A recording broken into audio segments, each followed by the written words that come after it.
Prices are certainly going up. This year, gift giving and the cost of preparing that holiday feast are going to be more expensive than ever.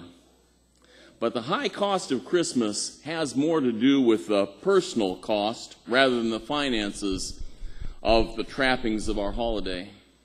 It cost Mary and Joseph the comforts of home for a long period of exile in Egypt that they might keep their son safe.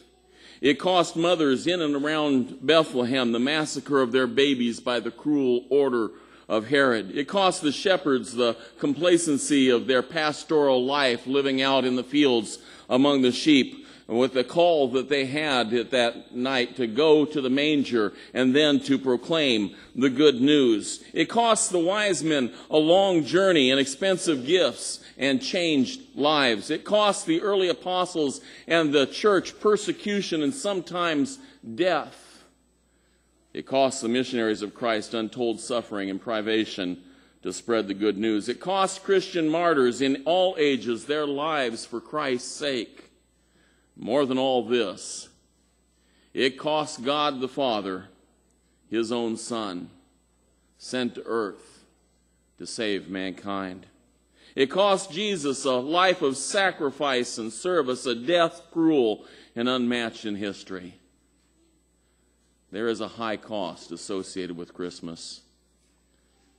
This morning I'd like for us to consider just for a moment the cost that comes to us for accepting this Christ child.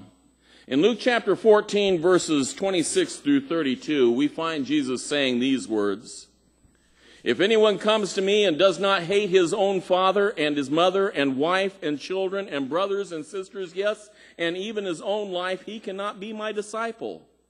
Whoever does not carry his own cross and come after me, he cannot be my disciple. For which of you, when he wants to build a tower, does not first sit down and calculate the cost to see if he has enough to complete it?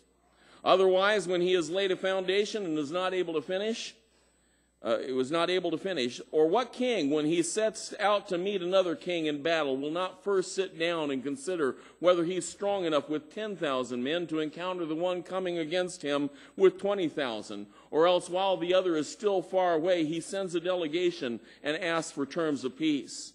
So then none of you can be my disciple who does not give up all his own possessions." I want you to see in that passage there this morning about the high cost of Christmas in our lives. To claim the greatest gift ever given to humankind, the gift of Jesus Christ that God sent to us, we must be willing to give up everything else. We acknowledge no relationship, as Jesus mentioned in this passage, which would compromise our relationship with him. All else is sacrifice for his sake. We claim nothing as our exclusive property, but recognize everything that we have as being of his possession, that we are merely stewards over these things for a brief period of time, and that we must give an account for how we use those things someday when we stand before him. But like that pearl of great price, it is worth sacrificing everything to lay hold of it. The most precious gift ever given was also the most expensive. One of the greatest treasure troves archaeology has uncovered is what was found in King Tutankhamun's tomb in 1922. King Tut, we better note him as. Since the discovery of those treasures, they've been on world tour many times, going from city to city, place to place, nation to nation, displaying the wealth of that ancient young king who died.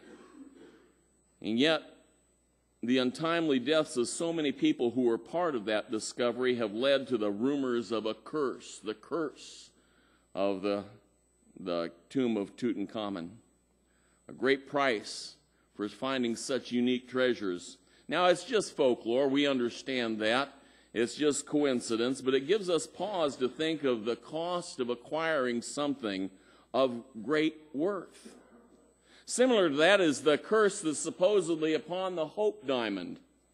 Its perfect quality, its large size, its unique color make the Hope Diamond unique and precious in the world of gems. And yet there are 10 claimed victims among those who have owned it. Again, so much stuff and nonsense around it, but that claim of a curse to holding that treasure has reminded us once again of the cost sometimes of holding on to that which is valuable. If you're familiar with John Steinbeck's story, the Pearl, you remember another tale of a treasure that was possessed, causing its owner dearly. We could cite many other examples in literature, in myth, and in reality for people who have held on to treasures. And I would say to you this morning, the treasure that we have in Jesus comes at a price. To claim Jesus Christ as Lord means that everything else is sacrificed as unworthy by comparison. It means division with the world and loss of even some of those who are dear to us. Are you willing to assume the cost associated with such a gift? It's worth it. This expensive gift can be yours if you'll receive it.